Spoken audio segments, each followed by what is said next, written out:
पिछले कुछ टाइम से स्लिम फोन्स का चलन बहुत ज्यादा मार्केट में बढ़ गया है। एप्पल ने भी अपना स्लिम फोन लॉन्च करा, सैमसंग ने भी अपना स्लिम फोन लॉन्च करा, but there were so many compromises in these phones और प्लस वो बहुत महंगे, मतलब एक फ्लैगशिप लेवल के फोन थे। तो मोटरोला ने उतारा था अपना ये मोटरोला एज 70 जो 30,000 के बजट में एक बहुत ही इंटरेस्टिंग स्लिम फॉर्म फैक्टर लेकर आया है। अब ये इंडिया का पहला स्लिम फोन है जो स्लिम होने के साथ साथ में मोटरोला वाले ये भी क्लेम कर रहे हैं कि भाई इसके अंदर कोई कॉम्प्रोमाइजेस में नहीं है। अब देखो ये फोन हमारे पास 12 दिसंबर को आया, तो लगभग 50 दिन से है हमारे पास। टीम ने अच्छे से टेस्ट करा, बहुत सारी चीजें टेस्ट करी। उसके बाद पिछले एक हफ्ते से मैंने इसके अंदर अपना सिम कार्ड डाल के मेरा प्राइमरी फोन बनाकर इसको एक्सपीरियंस किया है कि फोन कैसा है, अच्छी चीजें क्या है, सच में कॉम्प्रोमाइजेस है या नहीं। बट स्पॉइलर अलर्ट्स, भाई कॉम्प्रोमाइजेस तो हैं। अब वो किस तरह से क्लेवरली हाइड किए गए हैं वो देखेंगे, और फोन कैसा है, लेने लायक है, नहीं लेने लायक है। कुछ मेरे डिसअपॉइंटमेंट्स भी मेरे को इसके अंदर देखने को मिले जो मैं आपके साथ में शेयर करूंगा, पूरा एक्सपीरियंस बताऊंगा। और ये वीडियो बिल्कुल भी स्पॉन्सर्ड नहीं है, by the way this is a review, so review वैसे भी स्पॉन्सर्ड नहीं होता है। एंड आज आपको सारी चीजें बताऊंगा कि आपको ये फोन लेना चाहिए, नहीं लेना चाहिए, सारी डिटेल एकदम अच्छे से बताने वाला हूं। अच्छा, उसके पहले बता दूं ये फोन की प्राइस लगभग 30,000 रुपए की है। एंड स्पेसिफिकेशंस की बात मैं यहां पर नहीं करने वाला हूं, वो आप लोग जाके जीएसएम अरीना पे पढ़ लेना, ठीक है। यहां पर अपना एक्सपीरियंस शेयर करूंगा इस फोन को चलाने में कैसा फील आता है। तो स्टार्ट करते हैं हमारा review design and build quality से। सबसे पहले फ्रेम की बात करेंगे तो फ्रेम जो है वो मेटल का है, और मेटल साइड से अगर पीछे आप लोग देखते हो तो हल्का सा कर्व किया हुआ है, लेकिन इधर पे ना हल्का सा शार्पनेस है। भाई मस्त है, मेटल की क्वालिटी अच्छी है, कोई मसला नहीं है। और ये जो पर्टिकुलर कलर है पैंटॉन ब्रॉन्ज ग्रीन कलर है। अब इसके अंदर जो बैक मटेरियल है ये ऐसा टेक्सचर्ड कपड़े के टाइप का मटेरियल है, फैब्रिक टाइप का मटेरियल है, वीगन लेदर या फैब्रिक के बीच में कहीं आता है, तो अच्छा फील है। और मतलब बिना कवर के ही मैं इतने दिन से यूज कर रहा हूं। अच्छा, टीम वाले भी बिना कवर के ही यूज कर रहे हैं, और मेरे को इसके अंदर कोई ऐसा मेजर प्रॉब्लम देखने को नहीं मिला। मतलब बैक पैनल भी ड्यूरेबल है। बाकी कैमरा मॉड्यूल हल्का सा ऐसा स्लांटेड ऊपर एक कैमरा आइलैंड में है, वही एक सिग्नेचर स्टाइल हो गया है मोटरोला की। आप मोटरोला का कोई भी फोन देखोगे तो kind of same he look follow होता है। और फोन मजबूत लग रहा है मेरे को, भाई 6 mm पतला है, और फोन देख लो हल्का सा बैंड हो रहा है, लेकिन फोन में मेरे को ऐसा कभी ये नहीं लगा कि भाई बहुत कमजोर है। एक बार गिरा भी बहुत जबरदस्त, इसी टेबल से सीधा नीचे गिरा टाइल्स पे, और सिरामिक टाइल्स आपको पता ही है, देखो हल्का सा डेंट आया, लेकिन फोन परफेक्टली सर्वाइव किया। ना इसके ऊपर कोई स्क्रीन गार्ड है, ना कोई कवर है उसके बावजूद भी, तो मतलब मजबूत है फोन। 6 mm की थिकनेस है। मेन इसका सेलिंग पॉइंट ये है कि भाई ये बहुत ही ज्यादा स्लिम फोन है। मतलब अगर मैं साइड बाय साइड आपको आईफोन एयर दिखाऊं तो देखो ऑलमोस्ट सिमिलर है आईफोन एयर की थिकनेस और इसकी थिकनेस, लेकिन iPhone Air is technically slightly more slimmer than this. But ये आईफोन एयर से एक्चुअली हल्का मेरे को लग रहा है, क्योंकि इसके अंदर स्क्रीन गार्ड नहीं लगा हुआ, उसके ऊपर ग्लास लगा हुआ है आईफोन एयर पे, तो थोड़ा सा वजन लग रहा है। लेकिन ये 159 ग्राम का है, एंड वेट बैलेंस जो है वो भी डिसेंट है, काफी अच्छे से किया हुआ है, और बहुत हल्का फील होता है भाई। वन हैंड यूजेबिलिटी काफी अच्छी है। और बटन प्लेसमेंट की बात करो तो यहाँ पर पावर बटन है, वॉल्यूम रॉकर्स है, ऊपर के साइड में एक एआई बटन देखने को मिलता है। और बाकी आपको ड्यूरेबिलिटी के लिए इसके अंदर IP68 69 मिलिट्री 810H का सर्टिफिकेशन, और फ्रंट के अंदर भाई कॉर्निंग गोरिल्ला ग्लास 7i का प्रोटेक्शन देखने को मिलता है। एंड मैंने जितना यूज करा मेरे को ना फ्रंट के ऊपर माइक्रो स्क्रैचेस है एकदम, और कोई मेजर स्क्रैचेस वगैरह देखने को नहीं मिले। तो मतलब फोन काफी मजबूत है, मेरे को मजबूती में कोई ऐसा मसला नहीं लगा। प्लस फोन जैसे IP69 रेटेड है, तो भाई मतलब फोन वाटर रेजिस्टेंस भी है, तो बैक ऑफ द माइंड भाई ये पीस है कि फोन वाटर रेजिस्टेंस, लेकिन जबरदस्ती पानी में मत डालना। ओवरऑल फोन की ड्यूरेबिलिटी सही है। बाकी इन हैंड फील की बात करूं तो इन हैंड फील काफी अच्छी है। ग्रिप वगैरह बिना केस के, क्योंकि ये पूरा फैब्रिक वाला टाइप का मटेरियल है, तो ये फिसलता नहीं, अच्छा फील देता है। बाकी बहुत ज्यादा हल्का है, उसका बहुत बेनिफिट होता है लॉन्ग टर्म में। जब आप इसके अंदर मूवी देखो, कुछ भी देखो, तो आपके हाथ में पहली बात तो दर्द नहीं होगा, दूसरी बात जेब में रखो भाई गायब हो जाता है। मतलब अभी तक के हम इतने हैवी फोन यूज करते हुए आए हैं कि वो जेब में फील होता है कि हाँ आपने कुछ रखा है, एक पत्थर जैसा ईंट कुछ रखा हुआ है, लेकिन जब ये फोन रखो तो भाई एकदम ही गायब हो जाता है, जेब में कुछ फील ही नहीं होता है भाई। तो मस्त स्लाइड करो, कंफर्टेबल है बेसिकली। हाँ, लेकिन ये भी है कि भाई ज्यादा कंफर्टेबल होने की वजह से चोर निकाल लेगा तो मालूम भी नहीं पड़ेगा यार, एटलीस्ट पत्थर रहता तो मालूम तो पड़ता। खैर वो तो एक काल्पनिक कथा है। खैर अब बात करें डिस्प्ले की, तो सबसे पहले भाई इसके अंदर POLED डिस्प्ले है, फ्लैट टाइप का, एंड डिस्प्ले का रेजोल्यूशन अच्छा है। डिस्प्ले का कलर्स बहुत जबरदस्त है। वैसे कलर्स में आपको चूज करने का ऑप्शन देखने को मिलता है, natural, radiant and vivid. Vivid में रखोगे तो एकदम भड़कीले, एकदम सैचुरेटेड कलर्स देखने को मिलेंगे, एंड नेचुरल मेरे हिसाब से सही है, थोड़ा म्यूटेड कलर है लेकिन natural colour, basically natural colours है, ठीक है, वो अच्छी बात है। रेजोल्यूशन एंड शार्पनेस में मेरे को कोई प्रॉब्लम देखने को नहीं मिली। मेरी 120 रिफ्रेश रेट है वो भी अच्छे से काम करता है। अब ब्राइटनेस की बात करूं तो आउटडोर के अंदर जब आप लोग डायरेक्ट सनलाइट में रहोगे तो आपको कोई मेजर इशू नहीं आएगा, मतलब अच्छा सफिशिएंट ब्राइटनेस है, ऐसा आंख फाड़ने वाला भी नहीं है लेकिन सफिशिएंटली ब्राइट है। एचडीआर ब्राइटनेस भी काफी सही है, उसमें भी कोई इशू नहीं होता। कलर ट्यूनिंग जो है वो भी काफी अच्छी है। नेचुरल वर्सेस पंची की बात करूं तो दोनों मोड आपको देखने को मिलता है, तो आप अपने पसंद के हिसाब से रख सकते हो। अच्छा, इंडोर में ब्राइटनेस वगैरह भी काफी अच्छी है, काफी लो भी चले जाता है, तो उसमें भी कोई इशू नहीं है। इशू है इसका ऑटो ब्राइटनेस सेंसर का, मतलब अचानक से कभी कभी क्या होता है, मैं देख रहा हूं इसने पता नहीं क्या डिटेक्ट किया, रात में अपने आप थोड़ा सा ब्राइटनेस बढ़ जाता है, फिर अपने आप ब्राइटनेस कम हो जाता है। तो इसका ऑटो ब्राइटनेस सेंसर जो है वो थोड़ा सा और कैलिब्रेशन मांगता है मेरे हिसाब से, उसके अलावा कोई ऐसा मेजर इशू नहीं है। और कंटेंट वॉचिंग में भाई डिस्प्ले का कलर्स बहुत अच्छे हैं, कोई आपको बहुत बेहतरीन कलर्स देखने को मिलेंगे, कोई इशू नहीं होता है। स्पीकर्स की बात करूं तो भाई this is a very very slim phone, and यहां पर बहुत ज्यादा फोन्स में स्पेसिफिकली अगर बात करूं स्लिम फोन्स की दुनिया में तो भाई बहुत ज्यादा कॉम्प्रोमाइज होता है, लेकिन यहां पर स्पीकर्स आर वेरी लाउड, कोई इशू नहीं है, क्लैरिटी भी ओके है और बेस भी है, डिसेंट अमाउंट ऑफ बेस भाई, जो कि काफी सही है। तो ये आईफोन एयर है भाई, इसके अंदर एक सिंगल स्पीकर आता है ईयरपीस के अंदर भाई, उसका आवाज ही नहीं सुनाई देता है, कॉल ही मिस कर दोगे आप लोग। मतलब स्लिम फोन की दुनिया में बहुत अच्छे स्पीकर है, इतना आप लोग समझ लो। और डॉल्बी एटमॉस भी काफी हेल्प करता है, स्पेसिफिकली जो मैं नेक बैंड यूज करता हूं उसके अंदर डॉल्बी एटमॉस का सपोर्ट है, तो उसकी वजह से काफी हेल्प हो जाती है, तो उसमें भी कोई इशू नहीं है। हैप्टिक्स की बात करूं तो again being a slim smartphone, इसका हैप्टिक मोटर भी डिसेंट क्वालिटी का है, टाइपिंग फीडबैक हो गया, यूआई के अंदर जो वाइब्रेशन की कंसिस्टेंसी है वो भी काफी डिसेंट है, तो मतलब आपको वाइब्रेशन मोटर भी वो झुंझुने वाला मोटर नहीं है बेसिकली। अब परफॉर्मेंस की बात करूं तो भाई चिप जो है इसके अंदर 7 Gen 4 है, 4 नैनोमीटर पर बना हुआ चिप है, यूएफएस स्टोरेज 3.1 है। अब इसके अंदर मैंने बहुत ही ज्यादा क्रेजी टेस्ट करके देखे। सबसे पहले तो बेंचमार्क दिखा दूं आप लोग को ताकि आप लोग का दिमाग थोड़ा सा शांत हो जाए। भाई जरा भी थर्मल थ्रॉटलिंग है ही नहीं, पूरा ग्रीन ग्राफ है। गीक बेंच का स्कोर देखो काफी अच्छा है, गीक बेंच का जीपीयू स्कोर भी डिसेंट है।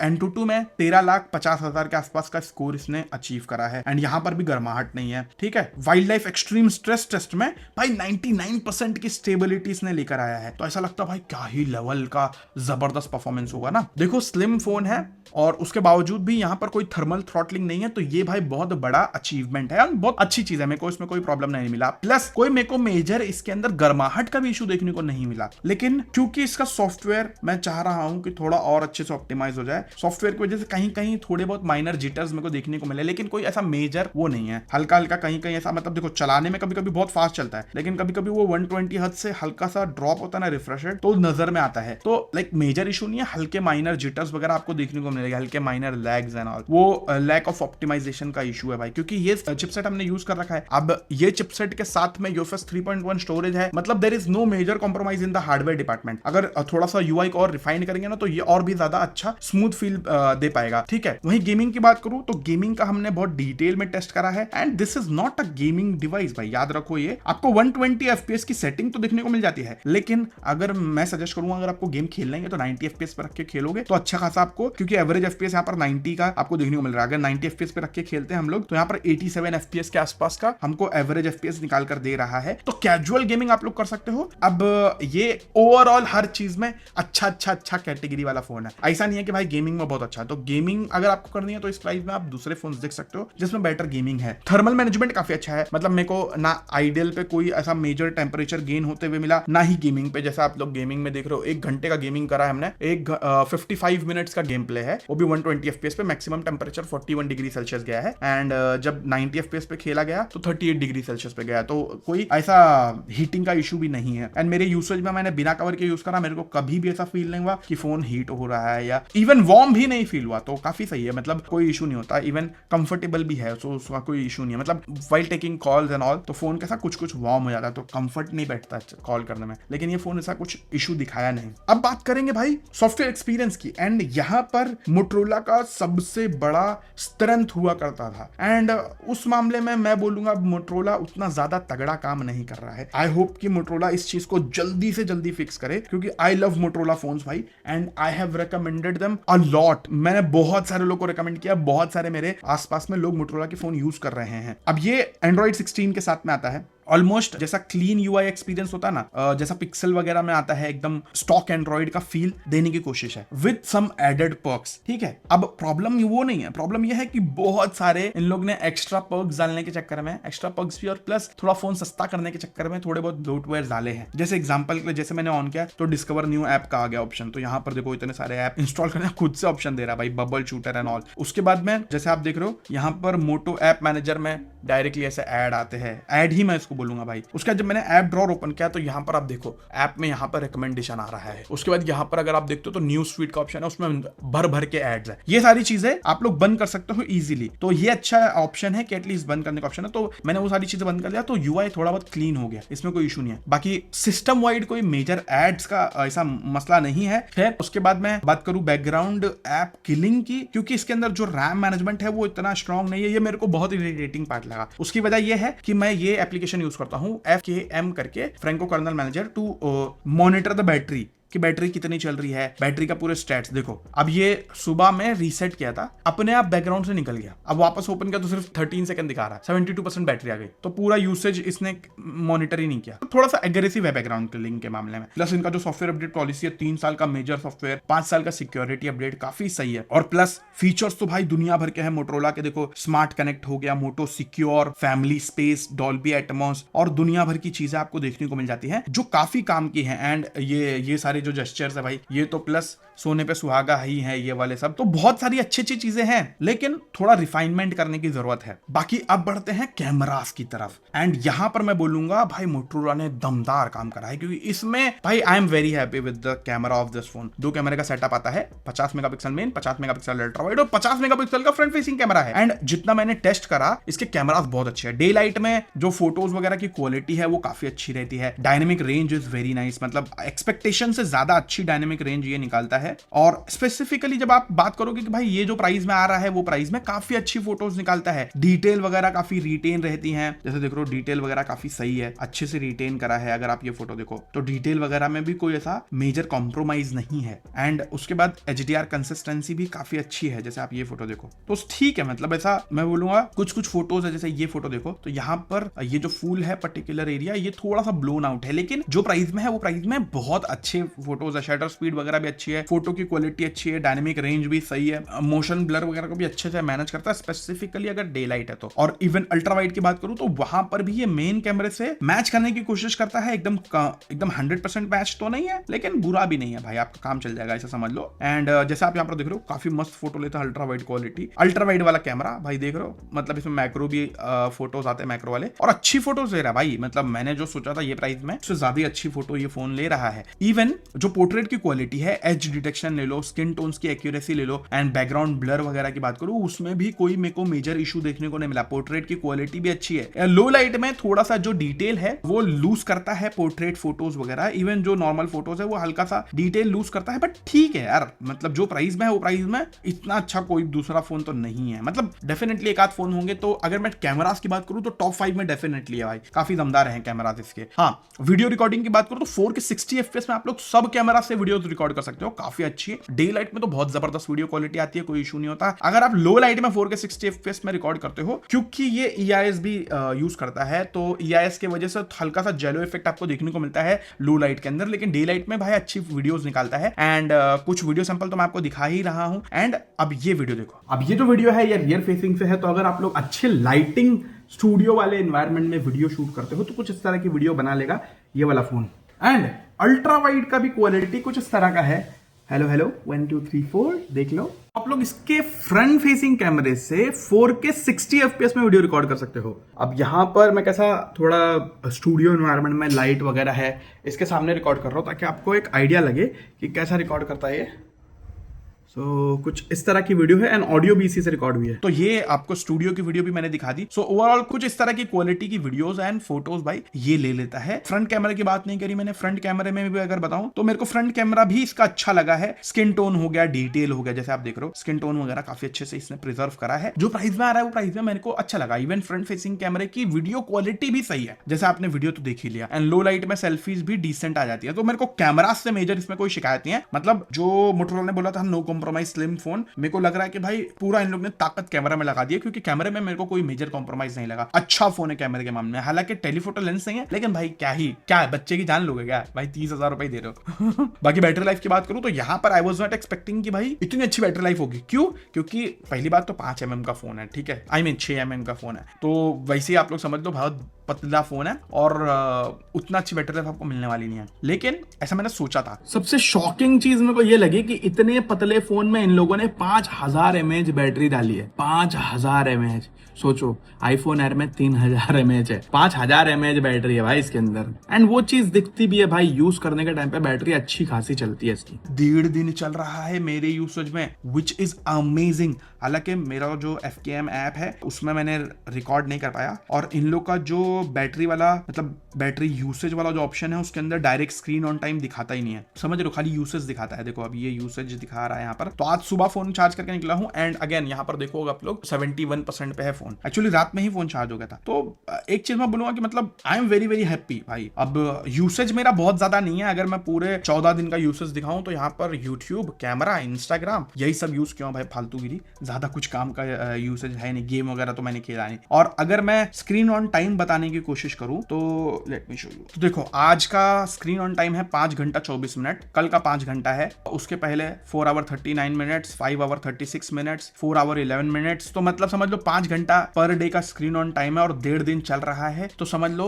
7.5 घंटे के आसपास का स्क्रीन ऑन टाइम ये देता है, जो मेरे को काफी ज्यादा अच्छा लगा भाई रियल लाइफ में। तो मेरे को कोई ऐसा इधर पे इशू देखने को नहीं मिला और नॉर्मली अच्छा ही लगा। प्लस 68 वोट की फास्ट चार्जिंग भी है और फास्ट चार्जिंग करते टाइम पे फोन ज्यादा गर्म भी नहीं होता है, तो ये भी चीज अच्छी है। और चार्जर वगैरह सब बॉक्स के अंदर ही देखने को मिलता है। इतना ही नहीं, इस प्राइस में आई डोंट थिंक सो कि कोई भी वायरलेस चार्जिंग देता है भाई। यहाँ पर 15 वॉट की वायरलेस चार्जिंग भी है, तो मतलब जो अच्छे फीचर्स है ना प्रीमियम वाले, सब फीचर्स आपको यहाँ पर देखने को मिलते हैं। NFC वगैरह भी देखने को मिल जाता है, तो भाई काफी सही है। बैटरी यूसेज डिपार्टमेंट में कोई मेजर इशू देखने को नहीं मिला। नेटवर्क एंड कॉल क्वालिटी की बात करूं तो यहाँ पर भी I am very very happy, कोई इशू नहीं है भाई। देखो कॉल की क्लैरिटी अच्छी है, ईयरपीस का लाउडनेस अच्छा है, माइक की क्वालिटी अच्छी है नॉइजी एनवायरनमेंट में, Vivo Wi-Fi, Vivo LTE वो सही है। लेकिन सिग्नल स्ट्रेंथ की बात करूं, जैसे मैं इसके पहले Vivo X300 Pro यूज कर रहा था, I am not doing a comparison from that, I am just giving you a reference point. क्योंकि जो चाइनीज फोन्स है, OnePlus है, Vivo है, इनका जो नेटवर्क स्ट्रेंथ होता है वो यूजुअली बहुत ज्यादा स्ट्रॉन्ग होता है, उनके कंपैरिजन में